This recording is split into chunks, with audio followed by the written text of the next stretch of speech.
Humans are nature. In Concept 1, we covered the idea that we struggle to understand and meet our needs. We don't understand our needs because we don't understand our identity. Humans are nature. But we act as if we're machines.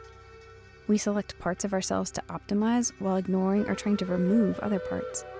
We hyper-focus on changes we want to make or iterations we wish to test out.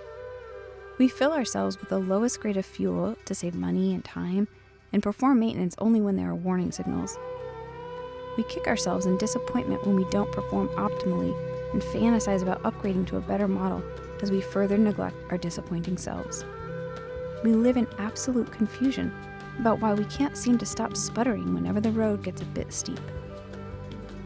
I once heard someone ask, if you knew the car you own today would be the only car you would own for the rest of your life, how would you take care of it? Most of us would be extremely cautious and meticulous in caring for a vehicle we expected to rely on for decades. Each of us possesses one body that will transport our being for as long as it can. When it quits, we're done here. Understanding and maintaining our bodies is an essential part of experiencing well-being. The most basic understanding of ourselves is as a part of nature, a co-inhabitant of an interdependent ecosystem.